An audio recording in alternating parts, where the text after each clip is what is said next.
Mas vamos começar, professor. Vai ser na finalzinho da aula de hoje ou de sexta, os professores de parte, pessoal aí que faz semana. Professor. Consegue não? Aquele kitzinho. Só pra fugir, né? Consegue não? Só pra não caber falar, a gente consegue. Esse final de semana, vocês vão começar a vir meu amigo. É completo. As farmácias vai ficar rica às suas custas, né? Vai nada. Eu não bebo. Embora o pessoal vai vender Mas tem que ser assim, tem que ter um equilíbrio, tem que ter alguns que não bebem, os que não bebem ficam olhando assim, meu Deus, será que você vai fazer aquilo? A gente não bebe porque a gente tem que filmar os outros na cachaça, professor. Meu Deus, Senhor!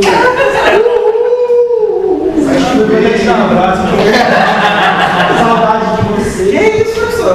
Aí todo dia. Rapaz, professor, se os caras ali cantam, hein? Rapaz, fazer um exame de fezes. Gente, fármacos antipiréticos, voltei para vocês, né? As 3 vias que nós temos de mecanismo de ação, né, que são os alvos relacionados à ação farmacológica. Os antiepiléticos, eles normalmente trazem 3 mecanismos de ação de forma isolada ou combinando eles, certo? Então não quer dizer que o medicamento ele só vai ter um efeito, ou outro efeito, ou outro efeito. Ele pode ter todos, né? E aí a gente vai ver justamente isso. Medicamentos que potencializam o GABA, medicamentos que inibem os canais de sódio, medicamentos que inibem os canais de cálcio, como está na imagem da última aula que eu mostrei para vocês. Certo? Então nós temos as 3 vias.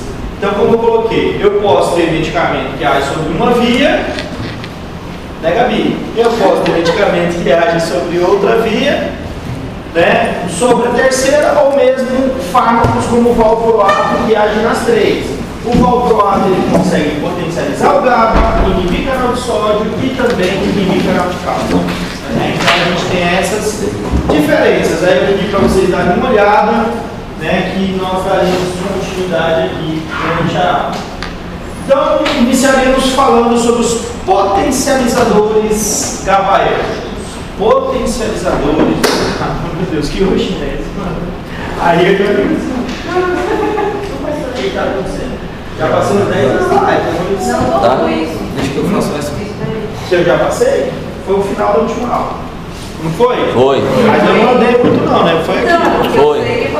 Não, você deu um susto agora. Então, nós vamos iniciar pelos potencializadores do GABA.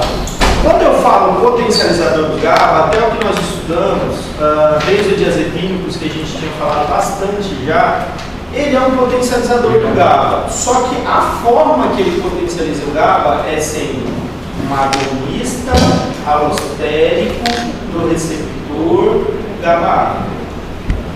Então, se eu pergunto assim para o Ricardo, como os benzodiazepínicos conseguem amplificar a ação GABAérgica? Como os benzodiazepínicos conseguem potencializar a via do GABA? Professor, sendo um agonista alostérico do receptor GABA, ele consegue aumentar a afinidade do neurotransmissor pelo seu sítio de ligação. Maravilha, né? Perfeito. Agora, todos os potencializadores GABAérgicos atuam dessa forma? Sendo agonista alostérico do GABA? Não. Então agora nós vamos ver alguns fármacos que nós não comentamos anteriormente. A gente muitas vezes citamos lá no início quando a gente falou de ansiolítico, exemplo a vigabatrina e a tiagamina, mas agora que a gente vai entender melhor como esses fármacos atuam, né? Potencializando a via do GABA, mas não sendo agonista alostérico do GABA, agindo em outras vias, recaptação ou inibindo degradação do neurotransmissor. Ok? Mas começamos aqui falando um pouco sobre os barbitúricos, que mais à frente a gente vai falar um pouco melhor sobre eles. Os barbitúricos, né, juntamente com os benzodiazepínicos, são agonistas alostéricos do receptor GABA. Eles possuem hoje 2 indicações clínicas mais relevantes na prática médica. Primeiro, ação anticonvulsivante. Normalmente isso extraída do fenobarbital, tá? O fenobarbital, que é o medicamento que a gente usa para ser um anticonvulsivante dentro dos barbitúricos. E na anestesia, como vocês estão vendo ali na imagem, que na anestesia nós utilizamos o tiopental. Então, basicamente, nós temos dois fármacos dentre os barbitúricos que a gente utiliza na prática médica hoje. Professor, por que a gente não tem uma variedade tão grande como os benzodiazepínicos? Porque vocês vão ver que hoje, ainda ou na próxima aula, eu vou mostrar melhor os barbitúricos e nós vamos verificar que a potência de resposta deles, né, sobressai aos benzodiazepínicos. Isso demonstra o quê? Que eles também promovem ações mais exacerbadas. A probabilidade de uma parada cardiorrespiratória, a probabilidade de uma depressão central com barbitúrico é muito mais evidente que com os benzodiazepínicos. Então, se eu for avaliar a segurança farmacológica, os benzodiazepínicos são medicamentos muito mais seguros que os barbitúricos para emprego clínico. Então, por isso, hoje não se utiliza tanto barbitúrico. Esse é um ponto. E aí nós vamos ver outros, né? Fazem muito depósito, se acumulam muito no organismo, esse acúmulo depois gera efeitos, né, pós-retirada do fármaco, eles demoram para ser biotransformados, com isso a sua meia-vida é muito longa. Exemplo, fenobarbital tem meia-vida até de 48 horas, imagina. Um fármaco, o seu paciente ele fica lá com a meia-vida de 48 horas. É muito tempo, a meia-vida é muito longa. Então é óbvio que se eu quero usar um período curto, né, ele vai ter um efeito muito longo e o paciente vai ficar sentindo efeito fármaco, efeito de ressaca que a gente chama, que muitas vezes você não quer. Então, os barbitúricos eles têm peculiaridades, mas a gente vai ver de forma mais clara. Isso aqui é só uma introdução, mas eu vou mostrar que o mecanismo de ação dele não se resume a isso que o Penilton está falando aqui, certo? Que potencializa o GABA ligando a um sítio específico do GABA. Isso é muito simplório. A gente vai ver que esse sítio é um sítio alostérico, que ele, além de promover esse efeito, né, de se ligar ao GABA, ele também inibe os receptores AMPA de glutamato, e a gente vai ver todos os efeitos do barbitúrico, que é um pouco mais amplo, mas eu vou mostrar para vocês mais à frente. Então, só para a gente recapitular. Dentro dos anticonvulsivantes, nós temos os potencializadores da via do GABA. Primeiro, são os benzodiazepínicos, que nós já conversamos bastante sobre eles. Depois, os barbitúricos. E além dos benzodiazepínicos e barbitúricos, nós temos também novas drogas. Tá? Eu vou também fazer aqui uma breve introdução sobre elas, que mais à frente a gente vai voltar a citar esses medicamentos, que é a vigabatrina e a tiagabina, tá? Vigabatrina e tiagabina. A vigabatrina e a tiagabina são dois fármacos que nós chamamos de fármacos planejados. O que é um fármaco planejado? Foi feito um planejamento para desenvolvimento do medicamento anticonvulsivante. Não é que você está fazendo uma pesquisa de forma aleatória e simplesmente você verificou que aquela droga ela tem uma ação tal. Não. Foi algo que foi desenvolvido pela indústria. Então, a vigabatrina, juntamente com a tiagabina, são medicamentos que foram planejados para serem anticonvulsivantes. Professor, atuando de uniforme. A vigabatrina, ela tem o poder de aumentar o conteúdo de GABA, principalmente dentro das células da glia, né? Então, a vigabatrina, o que ela faz? Ela inibe uma enzima que é a GABA transaminase, né? Quando o GABA ele é captado, esse GABA vai ser degradado e vai se transformar em glutamato. Agora, o que ela faz? Bloqueia a enzima, não permite a degradação do GABA, então acumula-se o neurotransmissor. A partir daí eu tenho mais vesícula de GABA e ela vai ser exorcitada novamente para a fêmea para ter ação, né, a promover a sua ação GABAérgica. Então a vigabatrina, ela consegue inibir degradação do GABA. Vamos tentar recapitular aqui quando a gente falou de ansiolíticos. Lá nos ansiolíticos nós falamos que os antidepressivos têm ação ansiolítica, sim ou não, pessoal? Sim. Então nós sabemos que os antidepressivos são também ansiolíticos, beleza? Dentro dos antidepressivos nós verificamos alguma classe, não foi? Inibidor seletivo de recaptação de serotonina, recaptação de serotonina e noradrenalina, os tricíclicos e os imaus. O que os imaus faziam? Inibiam a monoaminoxidase, que é uma enzima que degrada monoaminas, não era isso? Isso. Então, recapta-se serotonina, a serotonina volta para o neurônio pré-sináptico e na hora que a MAO vai degradar a serotonina, o fármaco, por exemplo, a feneuzina, vai lá e bloqueia a enzima MAO.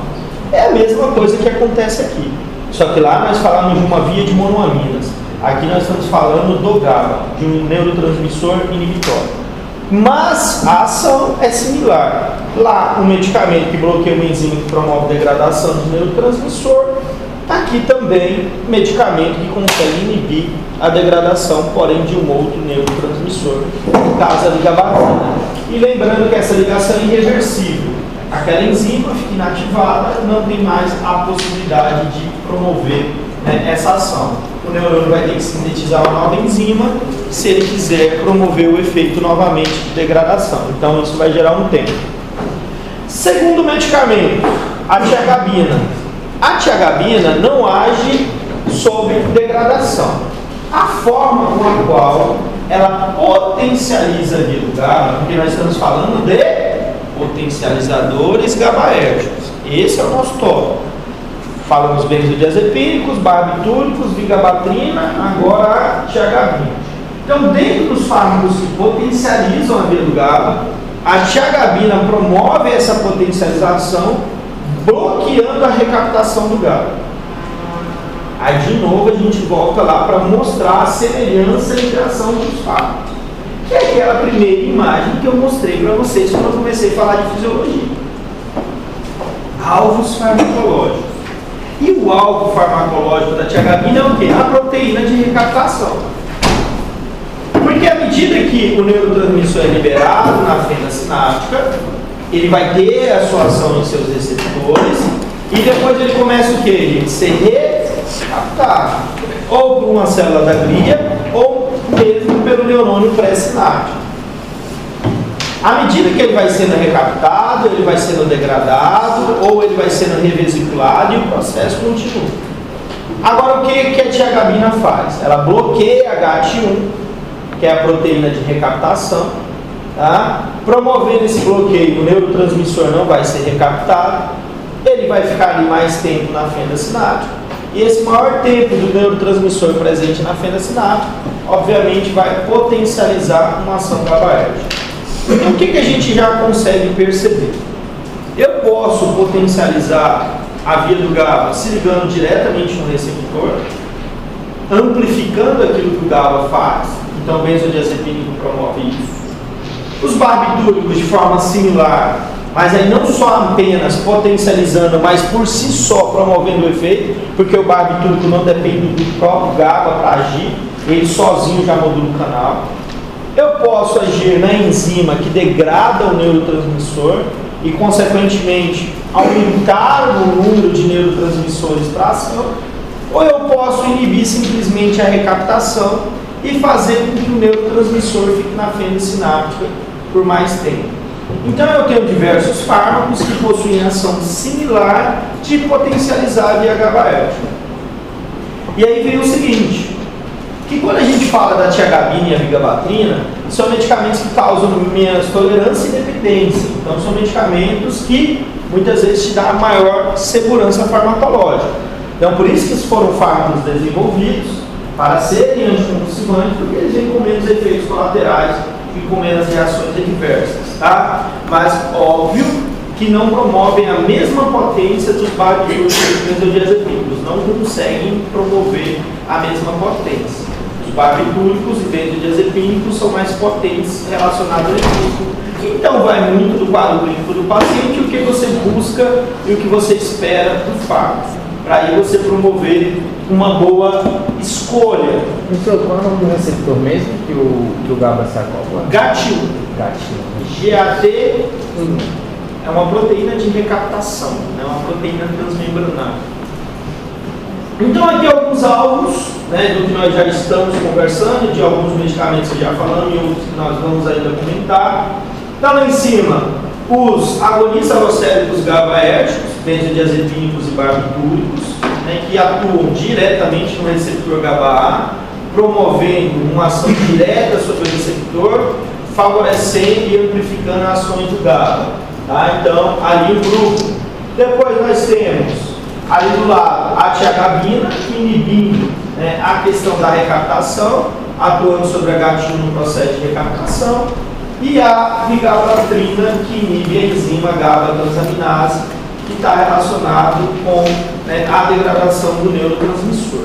Então, nós temos vias diferentes de ação, né, porque os fármacos, né, todos conseguem potencializar a via do GABA, mas em locais diferentes.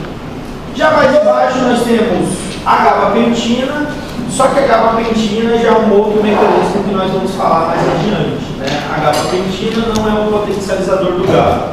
A gabapentina ela modula o canal de cálcio na subunidade alfa-2-delta que a gente vai ver. Então, só voltando aos potencializadores GABAérgicos, benzodiazepínicos, baritrúnicos, tiagabina e gabapentina. Esses são fármacos que possuem uma ação direta na potencialização.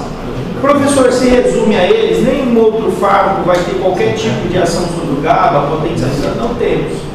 Nós temos outros, mas acaba que eles têm múltiplos mecanismos, então fica muito difícil eu dizer que os demais são potencializadores do GABA porque eles fazem muita coisa. Exemplo, o valproato. O valproato potencializa o GABA na mesma enzima da vigabatrina. E ainda em outra enzima que é a succinato lá na frente. Então, o valproato, de alguma forma, ele também potencializa o GABA, só que com menos intensidade. Tá? Então, a gente vai ver ele separado. A gente vai falar do valproato separado depois. Porque o valproato potencializa o GABA, inibe canais de sódio, inibe canais de cálcio. Por isso que o valproato a gente pode usar na crise de ausência, porque mexe nos canais de cálcio do chute. Então, a gente vai ver eles separados depois. Aqui eu coloquei a gabapentina que estava na imagem anterior, só voltando aqui para mostrar. Né, calma, meu filho, olha o parto. Só ali na imagem, ó, nós temos a gabapentina aqui, ó, e ela agindo, né, diretamente sobre o canal de cálcio, tá? Canais de cálcio da subunidade alfa-2-delta do canal de cálcio. Tá? Então vamos lá. Então a gente viu os potencializadores GABAérgicos. Agora você vai assim coloca. Vamos fazer uma breve introdução dos fármacos que agem sobre canais de cálcio. Por que uma breve introdução? Só para dar uma pincelada, porque nós vamos falar melhor sobre eles mais à frente. Então, eu peguei a gabapentina aqui como exemplo, só para a gente mostrar. Né? Então, dei alguns exemplos lá relacionados à potencialização da via do GABA. Agora eu vou dar um exemplo aqui relacionado à questão do cálcio. Então, a gabapentina ela foi elaborada, né, como um agonista de penetração cerebral em receptores GABA-A, porém, né, ironicamente, demonstrou seu antipirético eficaz, não por afetar esses receptores GABA. Então, a gente esquece essa questão do GABA com eles. Ou transportador, mas pela atuação dos canais de cálcio controlados por voltagem. Então, a ação da gabapentina, ela foi estudada para ser um fármaco de ação GABAérgica, mas verificou-se que a sua ação, na verdade, era melhor sobre os canais de cálcio controlados por voltagem, principalmente aqueles canais de cálcio de via um pouco mais lenta, que a gente fala de entrada mais lenta de cálcio. Tá? Porque o que eles promovem, professor? Eles agem aqui do lado, a gente vê uma imagem bonitinha, eu tenho lá o canal de cálcio, e existe uma subunidade do canal, que nós chamamos de subunidade alfa-2-delta, que é justamente onde o fármaco se acopla, né, que ele se liga. E a partir da ligação do fármaco, modula-se o canal de cálcio e faz com que tenha uma menor entrada de cálcio para dentro do terminal nervoso. Essa menor entrada de cálcio vai gerar o quê? A diminuição da exocitose das vesículas de neurotransmissor. Então o fármaco se acopla, ocorre menor entrada de cálcio, consequentemente a liberação de neurotransmissor na fenda fica prejudicada. Agora imagina que eu preciso que esse neurotransmissor seja liberado na fenda para que eu tenha uma neurotransmissão, para que eu tenha uma potencialização neuroquímica, não é isso? Então eu preciso que isso ocorra.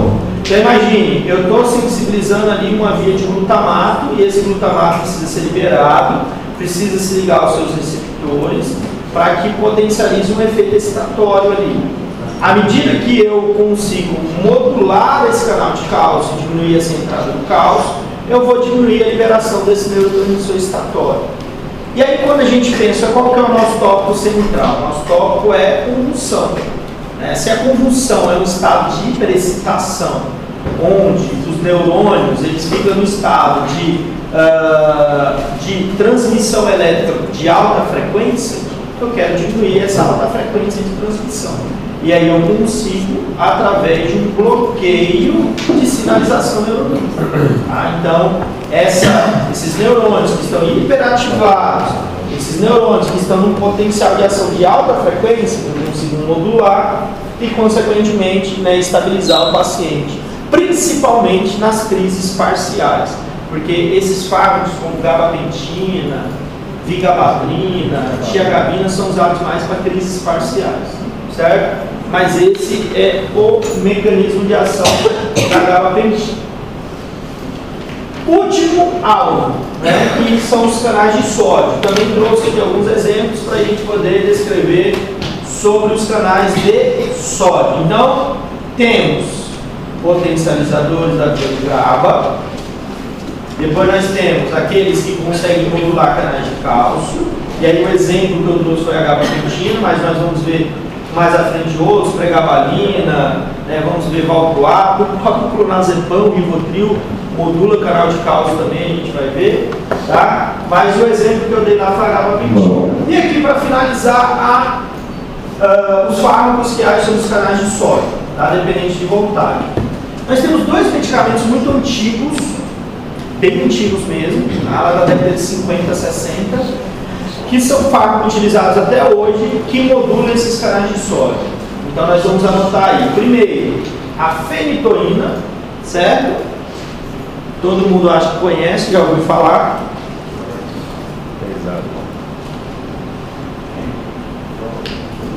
E segundo, a carbamazepina, que eu acredito também que todos já ouviram falar na carbamazepina.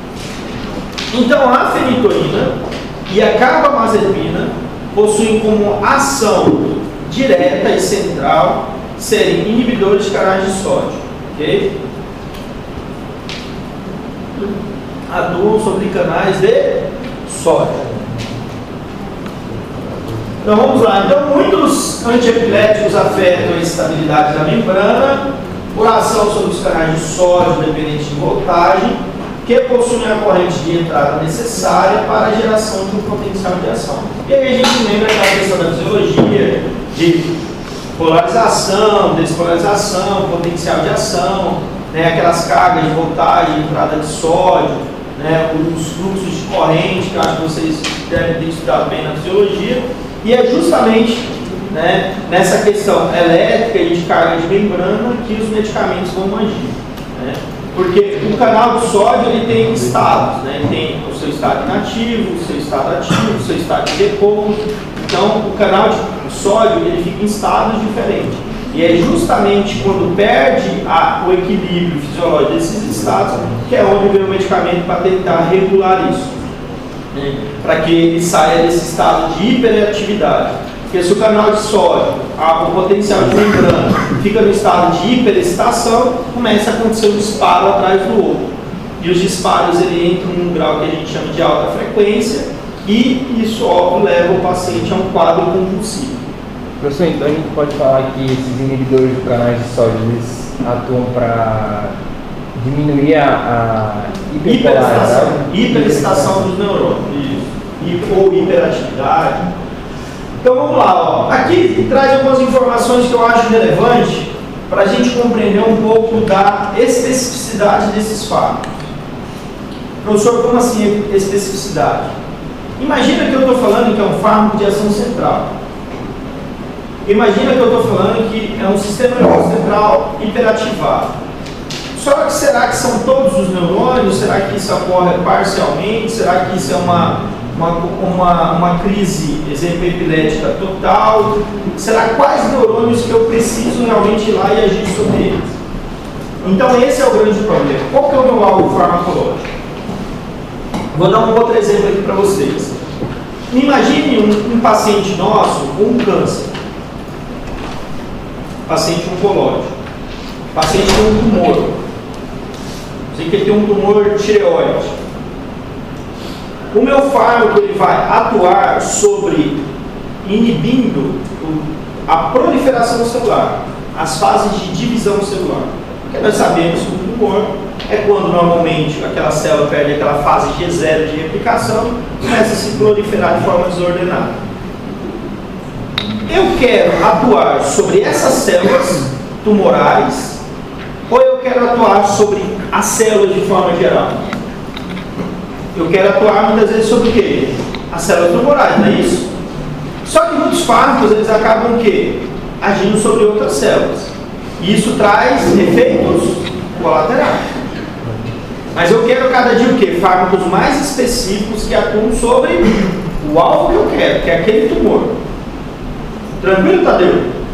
Da mesma forma, eu não quero que um fármaco que atue como antiepilético, ele atue sobre todos os neurônios, todos os canais de sódio.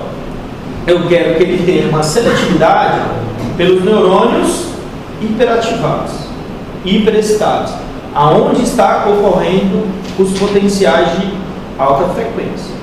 Então os fármacos eles têm essa predileção, né? Tanto a fenitoína como a carbamazepina elas tendem a ter uma maior predileção de se ligar a esses neurônios hiperativados, hiperexcitados, beleza? Então essa seletividade é algo importante para até demonstrar que se tivesse uma ação de forma mais ampla e geral, traria efeitos colaterais, né? Porque promovia um bloqueio de forma geral do sistema nervoso central e não é isso que a gente está buscando, certo?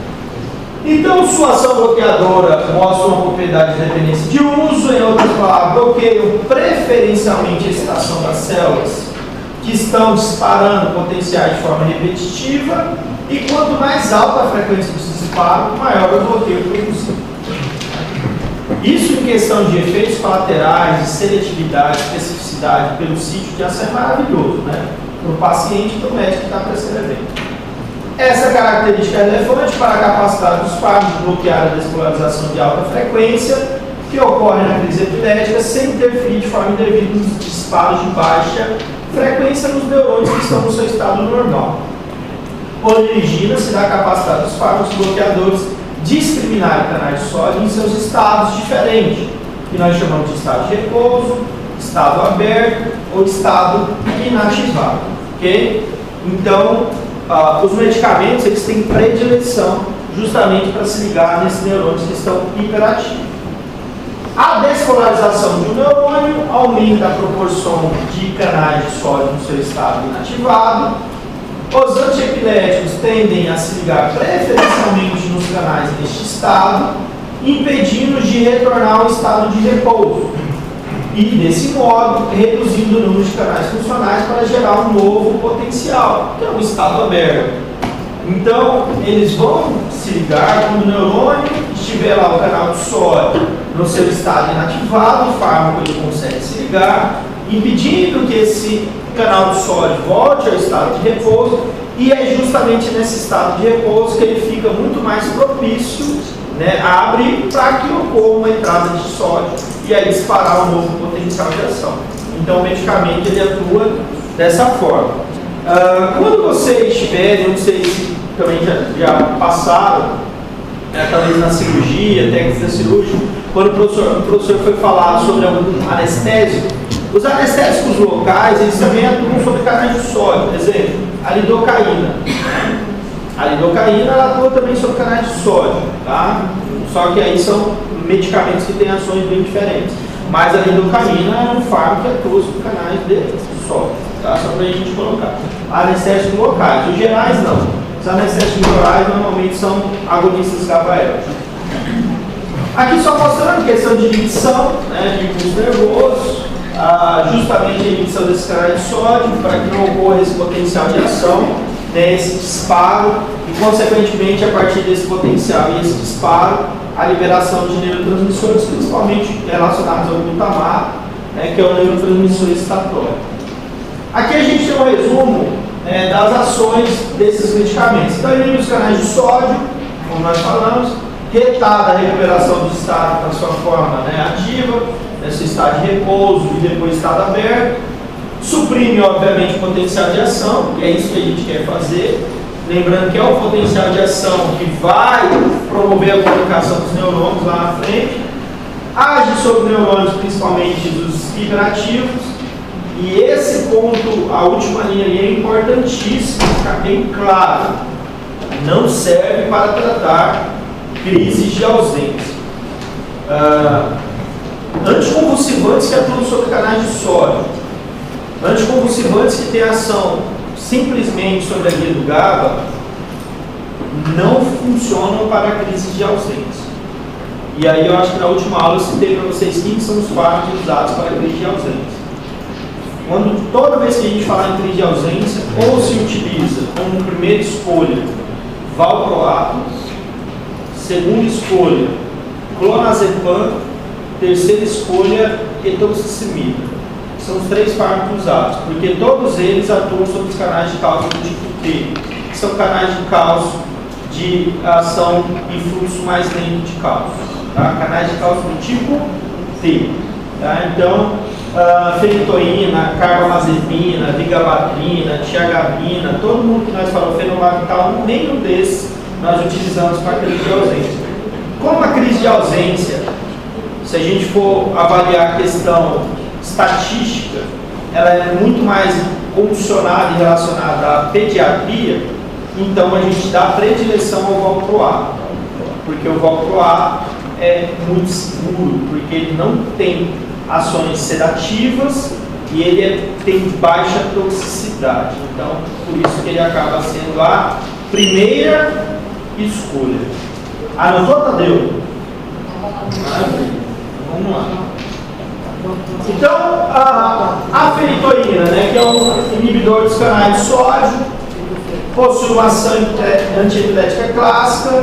Ela tem uma estrutura muito parecida com os barbitúricos, mas ela não é barbitúrico, tá? Com mecanismos de ação, obviamente, diferentes dos barbitúricos, porque atuam diretamente sobre os canais de sódio. A imagem aqui é bem interessante, que ela mostra de forma bem simples, né, o que o medicamento consegue proporcionar. À medida que a gente interfere no canal de sódio, interfere no potencial de ação. Se eu interfiro no potencial de ação, eu interfiro na exocitose e neurotransmissor. Se eu interfiro na exocitose e neurotransmissor, eu interfiro na comunicação do neurônio pré ou neurônio pós-sináptico. Então, assim, de forma bem clara, né, a imagem consegue mostrar as fases, né, do potencial de ação, exocitose de neurotransmissor, ligação do neurônio pós-sináptico e excitação do neurônio pós-sináptico. E é justamente isso que ela bloqueia, né? Por bloquear o potencial, o restante fica comprometido nesse processo de transmissão nervosa. Professor, Pode falar. na crise de ausência, o senhor falou com clonazepam ou carbamazepam? Ei, professor, na crise. Professor, mas o clonazepam não é um benzodiazepina? É isso que você vai perguntar? O clonazepam, ele é um benzodiazepina. Vamos fazer 2 perguntas para a prova? Vamos colocar aqui 2 perguntas. É certeza que vai ter? Ó, 2 perguntas para a prova. Eu queria lixar, hein? Amém. 2 perguntas, Ricardo. Anote aí. Faça até 2, claro. Vamos lá, ó. 2 perguntas. Primeira, o professor Rogério colocou assim na prova, ó. Qual o mecanismo de ação dos benzodiazepinas? Você está entendendo? Então eu perguntei quem? Os benzodiazepinas. Eu falei assim, ó, qual a mecanismo de ação do bromazepam? Não. Eu falei assim, ó, qual a mecanismo de ação do diazepam? Não. Eu falei dos benzodiazepinas. E aí quando eu falo benzodiazepínicos é uma pergunta genérica. Eu tenho que pegar o quê? Eu vou lá na literatura, olho o que é geral dos benzodiazepínicos e coloco na resposta. Eu não vou em especificidade. E qual que é a diferença do diazepam e do clonazepam? O que um faz que o outro não? Não, eu não quero saber isso. Eu quero saber geralzão. O que os benzodiazepínicos fazem? E aí eu vou responder. Benzodiazepínicos são agonistas alostéricos do GABA, tal, coloco todo efeito, básico. Agora se eu falo assim, ó, qual o mecanismo de ação do clonazepam? Aí eu já estou falando de um benzodiazepina. Eu estou fazendo uma pergunta específica sobre um benzodiazepina. É a mesma coisa de eu pegar assim, ó, todos os inibidores seletivos de recaptação de serotonina e falar que a paroxetina é igual a sertralina, que é igual a fluoxetina, que é igual a citalopram, que é igual a citalopram. Todo mundo fala a mesma coisa. Não, eles têm diferenças. Então, se eu pergunto qual a mecanismo de ação dos ISRS, você vai falar inibir seletivamente a recaptação de serotonina através de uma proteína de recaptação, a proteína certa. Pronto, respondeu a pergunta. Agora, se eu falar assim, qual a diferença da sertralina frente aos demais inibidores seletivos de recaptação de serotonina? Aí você vai colocar, além de ser um inibidor de recaptação de serotonina, ela atua de forma mais fraca sobre a recaptação de dopamina. Aí já é uma pergunta específica sobre um fármaco. Eu estou querendo que você saiba diferenciar as drogas da classe. Particularidades, né? Particularidades. Então, qual que é a particularidade do clonazepam? O clonazepam, além que é o Rivotril, além de ser um agonista alostério do GABA, como todos os benzodiazepínicos são, ele também tem afinidade sobre o canal de cálcio tipo T. Então, ele também promove esse efeito. Só que aí eu tenho uma criança, a Clara tem uma criança lá no consultório dela para tratar. Ela tem um clonazepam, que é um benzodiazepínico, um fármaco que causa dependência e tolerância. E ela tem um valproato, que tem menos toxicidade, não causa sedação, não vai gerar sonolência, não vai gerar dependência na criança. Qual o medicamento a Clara vai prescrever? O valproato. Só que a gente precisa entender que o outro medicamento também pode ser uma escolha. Se o tratamento que a Clara conduziu com o valproato não surgiu um efeito satisfatório, aí ela tem uma segunda, uma terceira, uma quarta, e ela vai buscar alternativas. Mas ela sempre vai recorrer ali a uma primeira escolha. Beleza? Alguém? Fala, Clara, as 1000 perguntas. Já ficou dentro do contexto? Entenderam, pessoal? Entendeu, Marina? Ficou claro? Então, tem perguntas e perguntas, você tem que estar muito relacionado. O que está sendo perguntado? O que a gente quer naquele momento? Então, tem medicamentos que têm suas peculiaridades, é justamente isso que a gente precisa compreender, porque é o que vai diferenciar vocês prescreverem. Por que eu estou prescrevendo esse e não estou prescrevendo esse? Por que eu escolhi? Por que eu quero fazer essa troca? Por que eu, ao invés de eu trocar de classe, eu estou trocando o medicamento dentro do mesmo grupo? O que justifica eu utilizar o medicamento do mesmo grupo? E não pegar o medicamento de um outro grupo, porque dentro do mesmo grupo os medicamentos têm ação diferentes. E às vezes o meu paciente ele pode ter uma melhor estabilização com outro fármaco no mesmo grupo, sem a necessidade de eu trocar de classe, né, ou buscar algum outro fármaco lá, porque eles têm diferença tanto cinética como dinâmica. Então voltando aqui, fenitonina novamente, continuando ela. Então é uma droga antiepilética, né, similar à estrutura dos barbitúricos, mas não são barbitúricos, não tem ação semelhante aos barbitúricos, porque atuam apenas em canais de sódio.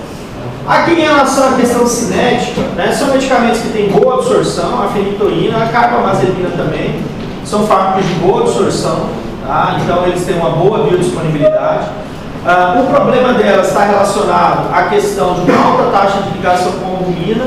Isso é algo peculiar tanto da fenitoína como a carbamazepina. Aí vem a farmacologia básica, e a gente tem que ir lá no básico da farmacologia. Fármacos que têm alta taxa de ligação em proteínas plasmáticas geram possibilidade de interação medicamentosa. Certo? Recapitulando, fármacos que têm alta taxa de ligação às proteínas plasmáticas geram um aumento de possibilidade de interações. Por quê? Porque se eu tenho um fármaco, eu tenho outro fármaco, e os dois querem se ligar à proteína, se o meu paciente tiver um déficit de proteína plasmática, isso pode ser um problema. Se o paciente for polimedicado, certo? Então, aumenta a possibilidade de que um medicamento desloca esse medicamento e se liga na proteína. Nesse deslocar o outro medicamento, esse agora foi o quê? Fármaco livre, fármaco ativo. Fármaco ativo gera efeito farmacológico. Então aquele medicamento estava na proteína, ele estava inerte, estava quietinho ali, ele não estava tendo ação. A partir do momento que eu desloco ele, ele passa a ter ação farmacológica. Então vamos dar um exemplo claro. Caso clínico, lá no hospital. Vamos voltar para o hospital de novo. Estamos lá no básico. Onde eu estava no básico, o que eu vi de aluno da FINCA, eu falei, os alunos da FINCA estão tudo aqui no hospital hoje. Era aluno passando por lá, né? O pessoal do quinto ano, tudo quanto é ano lá. Falei, meu Deus, só tinha aluno ali. Falei, rapaz, só tem aluno. Tava lotado os corredores. Então vamos lá, os meninos lá que estavam ontem lá no hospital, atendendo os pacientes. Vamos dizer que eles pegaram um paciente lá que na psiquiatria estava usando fenitoína. E aí o paciente usando fenitoína, certo? Só que aí o paciente teve um evento trombótico. E o médico precisou passar um fumarina. Prescreveu varfarina. A varfarina tem uma taxa de ligação às proteínas plasmáticas em torno de 93% a 95%. E aí vamos pensar que esse paciente está internado há muito tempo, e ele está caquético. E esse paciente está com albumina de 1,7 gramas por decilitro. Caso clínico legal. Está entendendo? Muito bom. Porque aí quando você vai ver o TAP do paciente, entendeu? O cara não está coagulando mais nada. Mas por quê? Porque está desligando varfarina livre, agindo e aumentando a potência da varfarina. Certo? Então assim, ó, são essas coisas que a gente precisa entender, que muitas vezes, para o médico, muitas vezes ele está muito preocupado com a clínica, com a prescrição e com a evolução do paciente. Mas essas questões básicas da farmácia, que muitas vezes a gente passa despercebido, e aí o paciente está lá sentindo os efeitos colaterais da droga, das interações, tudo, e aí a gente não enxerga, vai embora. E fica como se fosse, ah não, é porque o paciente agravou mesmo, o paciente está grávido. É assim mesmo, o paciente está grávido. E não é que o paciente está grávido, é os medicamentos que estão agravando o quadro clínico do paciente. Então eu preciso ter essa compreensão para entender que para esse paciente, essa interação, né, eu posso pegar um outro anticoagulante que não é um anticoagulante complicado como a varfarina. Aí eu vou escolher uma outra droga, inibidor de trombina, eu posso melhorar a prescrição, você está entendendo? Então eu vou buscar uma droga que não promova essa interação. A prescrição, gente, promover uma prescrição sem interação é coisa difícil. Fazer prescrição de medicamento é algo horrível. E quando a gente vê alguém fazendo, parece tão fácil, né? Mas fazer bem feita uma prescrição, conciliar os medicamentos que o paciente já usa, ter total atenção ao quadro clínico, se o paciente é hepatopata, é renal, se o paciente realmente ele vai conseguir ter a cinética correta do medicamento, não é para qualquer um. Não é qualquer pessoa que sabe fazer isso. Tá? A gente sempre, eu como farmacêutico, eu sempre avalio isso, né? Eu falo prescrições e prescrições. Tá? Você vê prescrição muito criteriosa e prescrição sem critério. Tá? Então esses critérios eles precisam ser bem definidos para a gente não trazer maiores complicações para o paciente. Muito importante. Outra situação importante, ó. A fenitoína depende de biotransformação. O que eu preciso toda vez pensar só? Um fármaco que depende de biotransformação hepática. Eu preciso desse órgão funcionando, né? Eu tenho que entender que vai depender de biotransformação. Então, se depende de biotransformação, o paciente hepatopata vai gerar problema. Se eu tenho um outro fármaco que passa pelas mesmas enzimas que esse é biotransformado, vai ter problema. Então, eu preciso estar atento. Ah, não, professor, é um medicamento que ele é eliminado de forma íntegra pela urina. Então, aí eu já tenho que pensar que o cara não tem problema renal. Porque aí já o problema renal, que para mim é mais preocupante. Porque se ele for renal e o medicamento ele é classicamente depurado pela via renal, então eu preciso também fazer ajuste de dose. Então esse olhar também é muito importante sempre na cinética do medicamento.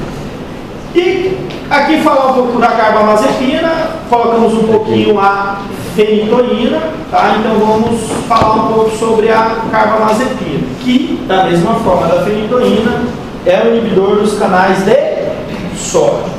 Então a carbamazepina é um dos antiepiléticos mais amplamente utilizados e também dos mais antigos, tá?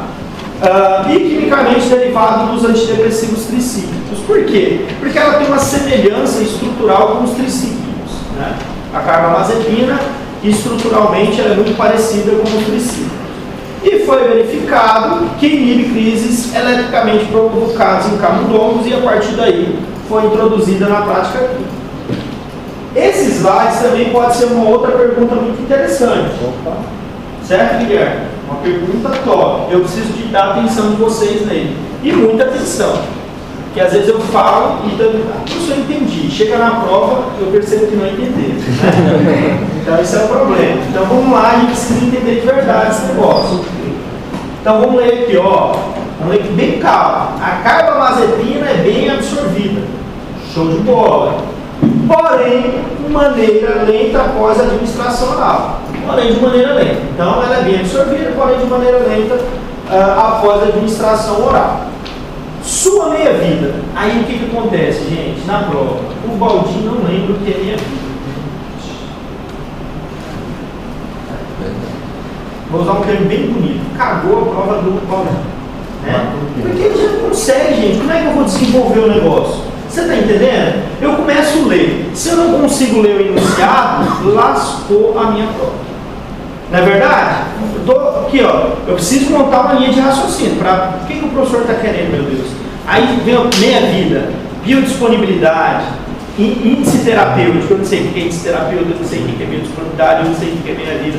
Então, assim, eu não sei o termo. Então, vamos lá. Meia-vida é a metade da vida. Então, o que é meia-vida? Ó, o fármaco fez um pico e ele tem lá 100% do fármaco que conseguiu gerar uma biodisponibilidade. Então, ele chegou em 100% daquele lá. A partir dali, desse tempo zero agora, até ele declinar 50% de sua concentração, esse período aqui é a meia-vida. Se isso demora 6 horas, as 6 horas é do 100% a quando chegar lá no 50%. Então, esse período aqui eu falo meia-vida, metade da vida do fármaco. Tá? Metade da vida. Não é o tempo de resposta farmacológica. Porque o fármaco pode ter um tempo de meia-vida de 1 hora e resposta farmacológica de 70 horas. Uma coisa não está ligada diretamente à outra. Está ligada indiretamente, mas diretamente não. Nós vimos nos IBPs. Os IBPs têm meia-vida curta e resposta terapêutica longa. O ácido acetil salicílico tem meia-vida curta e resposta farmacológica de 8 dias. Tá? Então, temos que tomar cuidado. Meia-vida é o tempo de declínio da metade da concentração. Show de bola, professor, agora eu já sei. Não vou errar, graças ao Senhor. Então, meia-vida plasmática de cerca de quantas horas, gente? 30 horas. Uma meia-vida longa, não é, pessoal? 30 horas circulando, haja medicamento ali, né? Passando pelo fígado, voltando, caindo na circulação, passa pelo isso, passando, volta novamente. E é muito tempo o medicamento circulando no organismo. Quando dado em dose única. Esse é o ponto-chave, né? Dose única. Será que o nosso paciente epilético, ele usa fármacos de dose única? Usei, nunca mais. Usa assim, pessoal? Não. Você acha que você vai usar uma carbamazepina? Uma dose, ó. Vou prescrever para você, senhora, um comprimido. Você vai tomar, morreu o medicamento. Não é antiparasitário, né? É o albendazol. É que o Ricardo vai prescrever lá o albendazol para o paciente dele, um comprimido, morreu, parado. Sebendazol, dose única também, né? Então não é antiparasitário, beleza? Então vamos continuar. Mas é um forte agente indutor de enzimas hepáticas. Aí a gente lembra lá do 1, quando a gente falou de cinética. E aí nós falamos que existem fármacos que ao passarem pelo citocromo P450 induzem as enzimas hepáticas. E existem fármacos que ao passar pelas enzimas do citocromo P450 inibem a síntese de novas enzimas. Então nós temos os indutores enzimáticos e nós temos os fármacos inibidores enzimáticos. Isso é muito importante. Então vamos lá, esse aqui é indutor ou inibidor, pessoal? Indutor ou inibidor? Indutor. Beleza. Então vamos lá, continuando, ó. E a meia-vida plasmática se abrevia para 15 horas. Meu Deus, o professor começou com 30, agora já caiu para 15, porque é um indutor. Aí começa a gerar um gargalo na cabeça da gente, né? Vai gerando um trevo lá, vai? Quando é dado de forma repetitiva. E aí vem a pergunta: você utiliza o fármaco de forma repetitiva ou você usa em dose única? Então, beleza, aí você vai montando sua linha de raciocínio, né? Possui a apresentação de liberação lenta para pacientes que apresentam efeitos adversos transitórios. O que ele está querendo dizer? A indústria consegue te promover medicamentos de liberação modificada para minimizar efeitos colaterais em alguns pacientes que possam vir a ter, certo? Então, esse é o texto, né? Esse aqui é o texto relacionado à cinética. Aí vem a pergunta: sabendo de todo esse conhecimento, Ricardo, na hora da prescrição, o que você fará para ajustar essa questão de meia-vida da droga, ser 30 para 15? Eu preciso promover algum ajuste de dose? Preciso aumentar a dose da carbamazepina? Preciso diminuir? O que eu faço na hora da prescrição? Ou não preciso mexer em nada, não tem nada a ver? que tem que ser feito, pessoal? Como que tá, mano? 30? Com todas essas informações, Marina, depois de todo esse raciocínio aí, o que você acha que a gente tem que fazer? Sentar e chorar? Tem que prescrever para ser repetitivo. Por que de 15 em 15? Tem que saber os medicamentos que ele está tomando.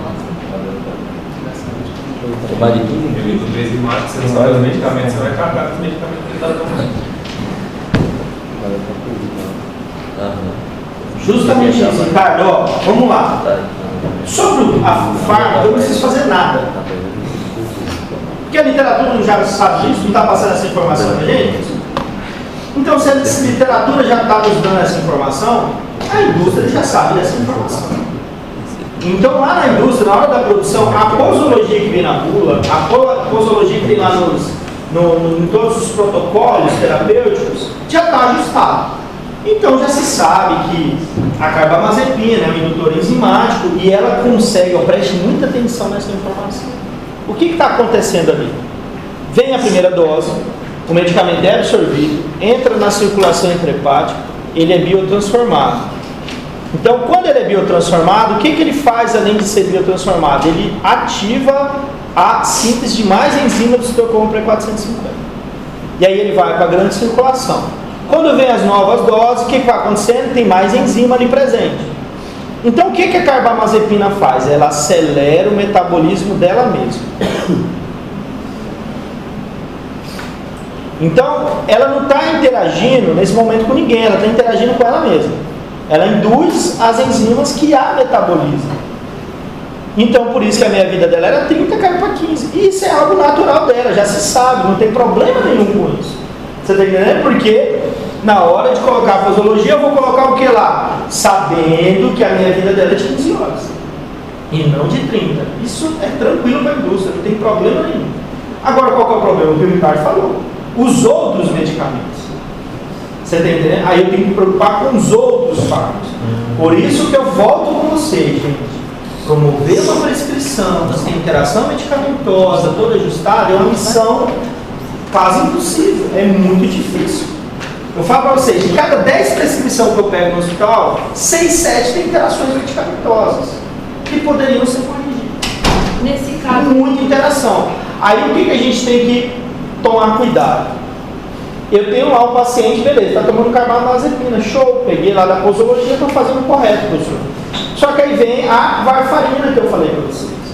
Aí vem lá um barbitúrico, um AINE. Os AINES têm problemas relacionados. E aí eu tenho esses outros fármacos na prescrição. É aí que vem a minha preocupação. Agora, beleza. Que a carbamazepina, ela interfere sobre ela mesma, eu já sei, e já está tudo ajustado. Agora, o impacto que ela vai causar sobre um outro fármaco. Aí vem uma pergunta lá, na prova. Paciente com crises convulsivas, buscou o médico, tal, foi prescrito carbamazepina uma vez ao dia, lá tudo bonitinho em posologia. Porém, o paciente teve um evento trombótico e precisou utilizar lá uma droga com AINE, que a varfarina também passa pelo citocromo P450. O que ocorrerá com o fármaco B, no caso ali a varfarina? Aumentará a sua biodisponibilidade? Aumentará a sua eliminação renal? Aumentará a toxicidade? Diminuirá a potência farmacológica? Vai interferir sobre o índice terapêutico? Tem um monte de perguntas. Aí qual é o quesito? O que vai interferir em relação a esse fármaco B que foi utilizado? Esse medicamento que passa pelas mesmas enzimas da carbamazepina. É isso que eu tenho que ter atenção. Professor, se ela é um indutor enzimático e eu vi que ela diminui a meia-vida dela mesma, ela vai fazer a mesma coisa com outro fármaco dele. Ela também vai acelerar o metabolismo dele. Tá? Ela vai acelerar a excreção dele e vai diminuir a meia-vida dele. Certo? Então, é isso que eu preciso entender. Como acontece a interação e o que vai trazer de impacto para o paciente. Aí, qual seria a sua intervenção médica? Se você realmente precisasse desses dois fármacos. Você deveria o quê? Aumentar a dose do fármaco B? Diminuir a dose do fármaco B? Você está entendendo? Porque aí é a sua intervenção. Você, como médico, você já sabe como você vai intervir na sua prescrição. certo? Então são perguntas e respostas que a gente tem que dizer toda vez que tiver. Oi? Aí já é o contrário. Um fármaco inibidor, ele inibe, né, a síntese de enzimas. Não, aí assim, a gente precisa entender que o citocromo P450, o próprio nome já diz, né? Ele é um citocromo, ele é um pool de diversas enzimas. E aí, nem todo medicamento ele passa pelas mesmas enzimas. Então, assim, dificilmente, né, e pelo menos na literatura não tem, um fármaco que passa por uma enzima CYP321A, vamos dar exemplo, que é um indutor, e o outro que passa pela mesma enzima para induzir. Isso normalmente não acontece. O que acontece é um fármaco, quando ele é indutor, o outro medicamento passa e precisa das mesmas enzimas. Mas não fazer um indutor ou um inibidor pela mesma enzima, isso não acontece. Ficou claro aí, gente? Claro mesmo?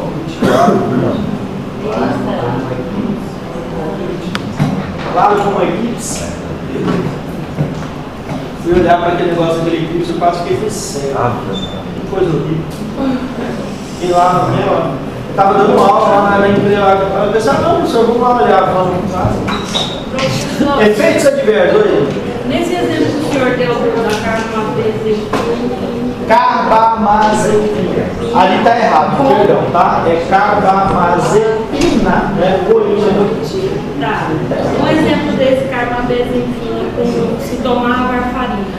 Aí, nesse exemplo que o senhor deu, qual seria? Diminuiria a potência da varfarina. Para você gerar a mesma potência que você já busca com aquela dose, você teria que aumentar a dose da varfarina. Então, aumentar a dose, isso não dá algum efeito no paciente? Não, aí que é a situação. Você não tem um protocolo totalmente definido assim de eu aumento quantos por cento. Depende da quantidade de medicamento que o paciente está utilizando e perfil farmacogenético do paciente. Você vai aumentando essa dose, obviamente, gradativamente. Concentração bem baixa, né? Então você vai aumentar um pouquinho e vai avaliando o tato TTPA do paciente, vai avaliando o fator de coagulação. Mas você vai ter que tomar cuidado, ter muito critério aí para você ir aumentando. Óbvio, porque todo esse critério, caso que a varfarina é um medicamento complexo. Se fosse um outro fármaco que tem uma margem de índice terapêutico maior, seria mais tranquilo. Você aumenta, avalia, aumenta sem muito risco. Mas eu estou falando da varfarina porque a varfarina é um fármaco de baixo índice terapêutico. Qualquer oscilação de dose pode causar problema. Mas se o paciente estiver internado, isso é tranquilo de conduzir. Se tem exames em mãos para monitorar, não tem problema nenhum. Só aumentar a dose gradativamente. Professor, um nível de comparação, só exemplo. Seria mais ou menos a carbamazepina com a varfarina como se fosse um benzodiazepínico com álcool, que intensifica a aceleração? Não, lá é... essa pergunta é legal, porque a gente, às vezes aqui, a gente não tem tempo para estudar tudo. Então, a gente não tira uma aula para falar só de interações, tá? As interações farmacológicas, elas têm conceitos diferentes. Então, nós temos interações que nós chamamos de farmacocinéticas, nós temos interações que nós chamamos de farmacodinâmicas, e nós temos interações que nós chamamos de químicas. Nas interações farmacocinéticas é quando ocorre interação na absorção, na distribuição, na biotransformação e na excreção. E nós temos as interações farmacodinâmicas, elas interagem no alvo de ligação, no sítio-alvo, no receptor, no carreador, na enzima, né, ou mesmo no canal iônico. O exemplo que o Guilherme deu do álcool com um barbitúrico, com um benzodiazepínico, é a interação farmacodinâmica. É quando dois medicamentos se ligam no mesmo alvo, um potencializando o efeito do outro. Aí é uma interação farmacodinâmica. Esse tipo de interação aqui é farmacocinética. Ela vai mexer não com o sítio-alvo de ligação, mas na concentração do medicamento, porque é uma fase cinética, que é a biotransformação. Aquela de deslocar o medicamento da albumina, farmacocinética. Medicamento que amplia a absorção de outro fármaco ou retarda, interação farmacocinética. Medicamento que mexe no pH da urina e faz um outro medicamento não ser eliminado ou ser eliminado, interação farmacocinética. E às vezes tem interação que você não tira da pressão. Você fala, essa interação não vai prejudicar o paciente. Não tem problema. E às vezes você vai querer uma interação. Exemplo, se o seu paciente tentou suicídio com barbitúrico, pegou lá 5 comprimidos de fenobarbital, tomou. Teve uma parada cardiorrespiratória, foi para lá, tomou. Como é que você consegue reverter isso? Antagonista de barbitúrico temos? Flumazenil é de benzodiazepina. Naloxona é de opioides. Se eu consigo, né, alcalinizar a urina do paciente, eu acelero o grau de índice de expressão. E aí como é que eu alcalinizo a urina? Carbonato. Então, alcaliniza a urina e acelera a expressão do medicamento. E óbvio, estabilizando o paciente com as drogas que você precisa para esse paciente que está no estado depressor, né, você promover drogas de ação simpática mimética e assim por diante. Então, a gente percebe que interações elas podem ser positivas. Eu, ao acelerar a expressão do medicamento, nesse momento está sendo positivo. Eu estou desintoxicando o meu paciente. Beleza, beta-lactamase? Então, de volta. Pessoal, ali ao lado nós temos alguns efeitos adversos, tá? Sonolência, que pode acontecer, porque o medicamento está inibindo a transmissão, alterações mentais motoras, efeitos gastrointestinais, tá? De tolerância, cardiovasculares, aplasia de medula, né? Dentro da farmacologia também, na questão de toxicidade, tem muitos fármacos que nós falamos que promovem discrasias sanguíneas. Né? Até um tema, um pessoal da Liga, eu acho que amanhã vai ter uma aula de oncologia, de vocês pediram para me dar uma aula sobre isso, hematotoxicologia. Exemplo, a carbamazepina é um deles, que promove discrasia sanguínea, né? Pode fazer aplasia, carbamazepina, fenitoína, ácido valproico, anti-inflamatórios não esteroidais, exemplo, dipirona pode fazer aplasia, a granulocitose, clozapina, que é um neuroléptico. Então você vê, imagina, Tadeu, você está com um paciente, você está tratando um paciente, aí você pega o hemograma do cara, o hemograma todo doido, aí você fica pensando, oh meu Deus, será que o paciente está com leucemia? Será que é infecção? Será que é anemia? Será que não tem nada a ver? É o medicamento que está fazendo isso. Então, se você não sabe, você fica um bobo, rodando na clínica, não consegue achar o que é. É o medicamento que está fazendo. Então, se você não sabe, você fica perdido. Tira o medicamento, os parâmetros hematológicos voltam tudo normal. Senão, se você não soubesse, ficará rodando e não consegue diagnosticar o que está acontecendo com o paciente. Próxima droga, valproato. Anotem no caderninho. Valproato, coloque na frente para mim, por gentileza, assim, ó, 2 nomes comerciais. Lembrando que eu estou falando de nome comercial, não estou falando de princípio ativo. Professor, por que o senhor vai falar o nome comercial? Porque ele é muito conhecido, né? Não tem negócio de esponja de água com bril, sabão em pó, não tem? A gente já liga o nome à marca. Então, o nome do valproato fica muito ligado à marca, né? Depaquene, Depakote, que é o nome comercial, tá? Muito ligado à marca. Tá? Depa, D-E-P-A, Depaquene é com K, tá? Depaquene ou Depakote, que é o ácido valproico ou valproato sólido. Essa aula está maravilhosa com a sua presença, meu amigo. Felicidade. Professor, esse Depaquene e o pacote os dois é a mesma coisa? O Depaquene é o ácido valproico e o Depakote é o valproato de sódio. Depaquene e Depakote. Só para vocês terem porquê, se vocês forem, principalmente no CAPS, né, quando vocês rodarem lá, vocês vão ver que vai estar muito ligado à questão do nome comercial. Tá? E o médico, às vezes o neuropsiquiatra ou o médico que tiver, ele vai muito prescrever pelo nome comercial. Valproato, então vamos lá. Gente, o valproato ele possui múltiplos mecanismos de ação. Então ele não tem um mecanismo único, um mecanismo direto, ele possui múltiplos mecanismos, né? Age em diversas vias. Quando a gente fala sobre medicamento age em múltiplas vias, em múltiplos mecanismos, o que a gente já pensa? Nossa, ele é potente, né? Porque se ele age em diversas vias e promovendo um bloqueio inibitório, então ele vai promover um bloqueio muito grande e isso amplificado vai ser uma potência exagerada. Mas nesse caso não. Por quê? Porque todas as vias que ele atua de forma fraca. Então, você junta todas as vias que ele age e amplifica isso, não gera nem a potência de uma fenitoína e uma carbamazepina. Então, na verdade, ele é um fármaco de baixa potência, por mais que ele consiga interferir em diversas vias. Isso é bom porque, em algumas situações, eu não quero um fármaco de alta potência, e muito menos um fármaco que tenha mais toxicidade. Aí o exemplo que a gente coloca de forma bem clara é a questão da pediatria, né? E por quê? Porque eu tenho pacientes na pediatria que sofrem de crise convulsiva, de epilepsia, de crise de ausência, e eu preciso tratar esses pacientes. Então, o fármaco antigo, certo? Ele inibe a maioria dos tipos de convulsões induzidas, é eficaz em muitos tipos de epilepsia, sendo particularmente útil, né, em questão de epilepsia infantil.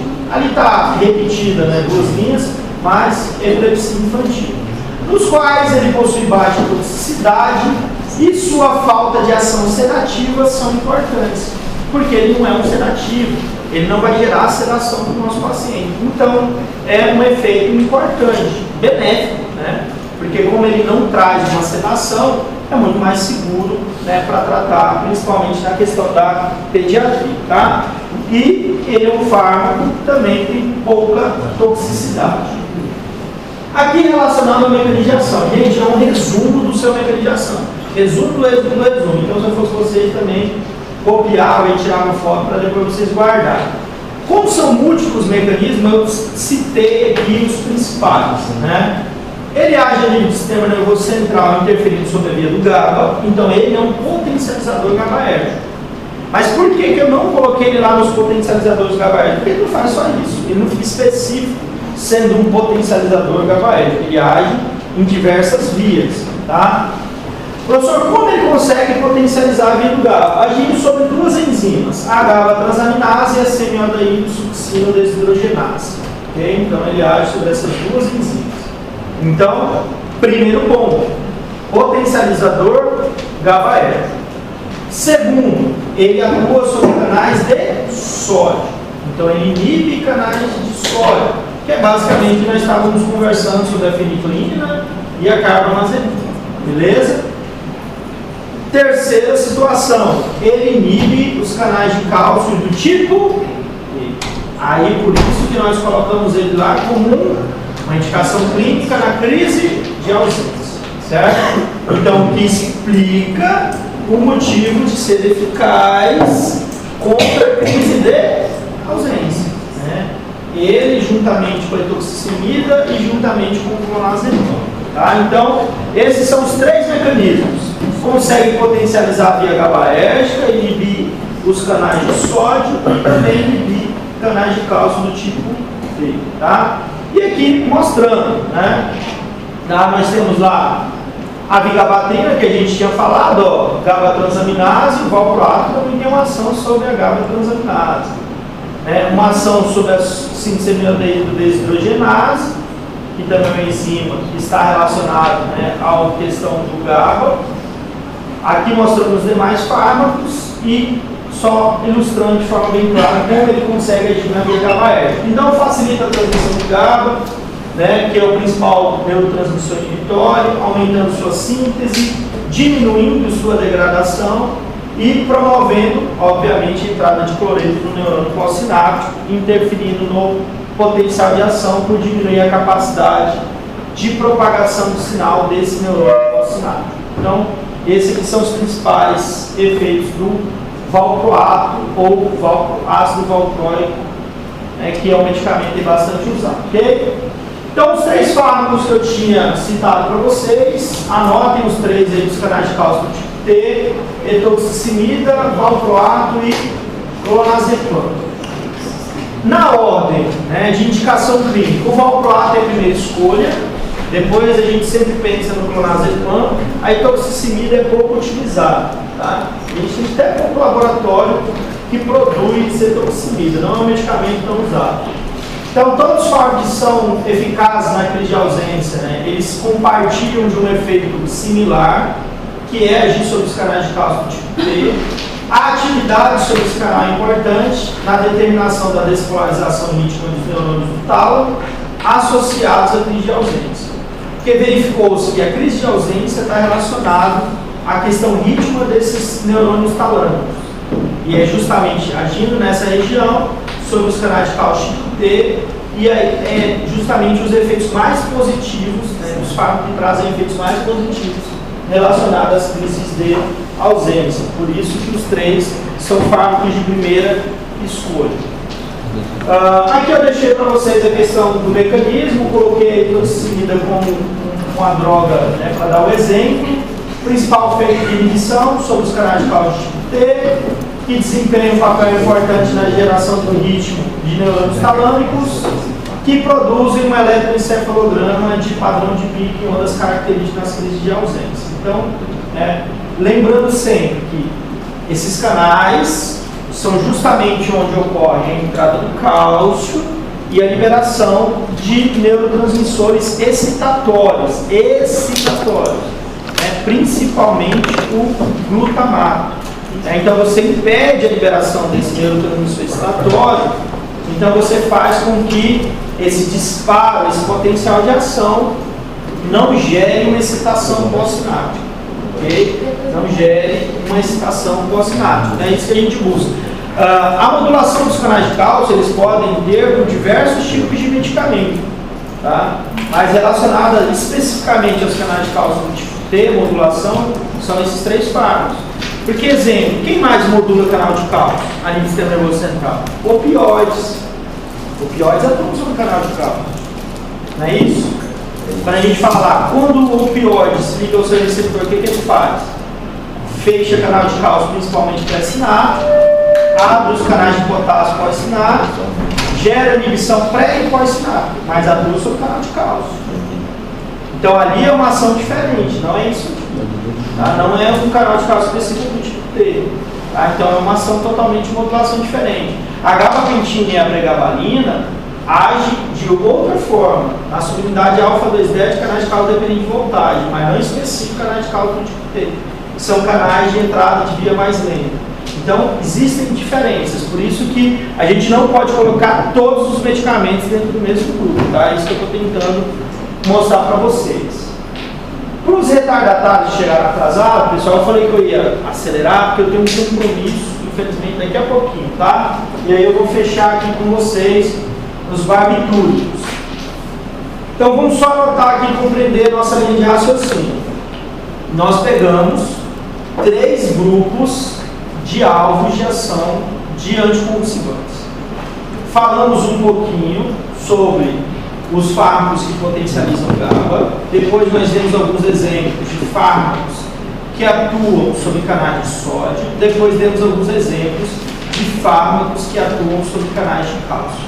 Agora nós vamos ampliar um pouco a discussão sobre esses medicamentos, alguns que a gente tinha falado pouco. Exemplo, os barbitúricos, porque eu falei muito já dos benzodiazepínicos, só que nós vamos falar um pouco melhor sobre os barbitúricos. Os barbitúricos é um termo um pouco complicado, porque não tem esse os barbitúricos. Na verdade, para convulsão e epilepsia tem o barbitúrico, basicamente, que é o fenobarbital. E na anestesia também o barbitúrico, que normalmente é o tiopental. Então a gente não tem uma gama de barbitúricos que são utilizados hoje na prática clínica. Não é igual aos benzodiazepínicos, que a gente tem uma lista gigante de uns 10 que a gente utiliza. Clonazepam, alprazolam, bromazepam e vai, uma lista gigante. Né? Aqui não, aqui é uma lista bem restrita. Então os barbitúricos o fenobarbital foi um dos primeiros, né, a serem desenvolvidos. Sua ação em convulsões experimentalmente induzidas em forma de crise de epilepsia assemelha muito com ações direcionadas à fenitoína. Lembrando aqui da fenitoína, vocês retornem lá nela para mim e coloquem um efeito colateral dela, que a bula e a literatura traz bastante para vocês, e eu esqueci de citar, gente, que é a hiperplasia gengival em alguns pacientes, tá? Ela pode fazer, ela traz ataxia, um monte de coisa, mas hiperplasia gengival é algo característica dela, da fenitoína, tá? Só para vocês deixarem lá, e depois se vocês quiserem dar uma olhada em imagem, é só colocar no Google lá, hiperplasia gengival causada por fenitoína, aí vocês vão ver, né, gengiva muitas vezes recorre quase toda a parte da dentição do paciente, fica uma condição. É muito característico, né? Não é algo que aconteça muito, mas assim, é bem característico da fenitoína. Tá? Então depois vocês dêem uma olhada aí. Então vamos finalizar essa imagem. Essa imagem traz muitas informações, Tadeu? E aqui a gente vai diferenciar os barbitúricos dos benzos. E a gente precisa sair daqui sabendo das diferenças pontuais, né? Assim, aquilo que a gente, o mais importante saber. Primeira coisa, os barbitúricos são o quê? Agonistas alostéricos do GABA. Da mesma forma que os benzodiazepínicos são agonistas alostéricos do GABA. Em relação ao mecanismo de ação, prolonga o tempo de abertura dos canais de cloreto do receptor GABA.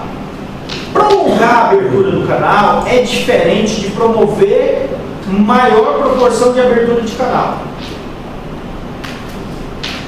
Presta muita atenção. Promover o prolongamento de abertura de um canal iônico é diferente de você aumentar a proporção de aberturas do canal. Vou dar um exemplo para você. Em 1 minuto, vamos dizer que o canal de cloreto do GABA ele é aberto 10 vezes. Em 1 minuto. Vamos colocar um exemplo. Fisiologicamente. Vem lá os benzodiazepínicos e ao invés de ter uma abertura 10 vezes em 1 minuto, vai ter 30 vezes. Então eu digo que o benzodiazepínico ele consegue promover uma proporção de abertura de canal com maior intensidade. Já os barbitúricos não. Eles conseguem fazer com que esse canal fique aberto por mais tempo. Ele consegue prolongar o tempo de abertura. E ele não depende do GABA para fazer isso. Ele consegue fazer isso por si só. Certo? Então ele consegue prolongar esse tempo de ação. Então a literatura ela traz esses dois pontos, mostrando a diferença de modulação sobre o canal que os benzodiazepínicos trazem, que os barbitúricos trazem. Primeiro ponto. Segundo, bloqueio e ativação de receptor de glutamato. Quando nós falamos dos benzodiazepínicos, a gente falou de alguma coisa sobre via do glutamato? Ou alguma ação sobre a via do glutamato? Não. Então isso já demonstra que os barbitúricos não têm uma ação igual ou semelhante aos benzodiazepínicos. Por quê? Além de eles potencializar a principal via inibitória, eles conseguem gerar um bloqueio na principal via de rápida excitatória. Então, além de potencializar aquilo que inibe, aquilo que deprime, eles conseguem bloquear aquilo que excita, né? Aquilo que traz excitação sináptica, né? Excitação neuroquímica, que é o glutamato. Então, o barbitúrico vai lá no GABA, promove uma ação agonista de amplificação do sinal GABA e vai lá no receptor de glutamato, que é quem excitaria e bloqueia. Beleza? Então, segundo ponto. Terceiro, diminui a condutância de sódio e potássio dependente de voltagem. Esse efeito é um efeito secundário de baixa potência, que muitos autores nem levam muito em consideração, tá? Mas é um efeito que também está na literatura. Depois, alguns pontos cinéticos. Boa absorção, tá? Então eles são fármacos de ótima, na verdade, absorção. Por que eles são fármacos de boa absorção? Porque eles são extremamente lipossolúveis. Então eles se difundem tranquilamente, sem qualquer tipo de dificuldade. Não precisam de carreadores, de transportadores, de gasto energético, nada disso. O medicamento apenas se difunde, porque ele é lipossolúvel. Ele passa pela membrana tranquilamente. Beleza? Tempo de meia-vida altíssimo, foi o que eu falei para vocês. Por que o tempo de meia-vida tão longo? Porque é um fármaco muito lipossolúvel, depende exclusivamente de metabolismo hepático para ser biotransformado e ser eliminado. E além de tudo isso, ao tempo dependência de uso, ele vai gerando um grande depósito. E esse depósito, né, ele vai gerando um processo de retroalimentação e liberação, aumentando ainda mais essa questão da meia-vida do medicamento e principalmente pós-retirada os efeitos de ressaca gerados. Por quê? Como gerou uma acúmulo, toda vez que o paciente fazer lipólise, vai liberar medicamento ali que está no tecido adiposo e o paciente vai ficar sentindo efeitos da droga. Então, pós-retirada do fenobarbital traz essas consequências. Lembrando que no fenobarbital você vai ter normalmente uma prescrição e uma conduta de medicamento que você vai usar por um bom período de tempo, porque você está tratando convulsão e epilepsia. E muitas vezes é um paciente que vai precisar de um bom tempo de uso.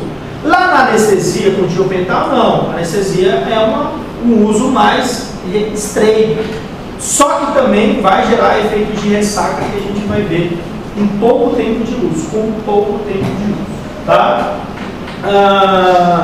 Metabolização hepática, já coloquei para vocês, depende. Então nem preciso falar, professor, se o paciente foi hepatopata, aí que lascou tudo mesmo.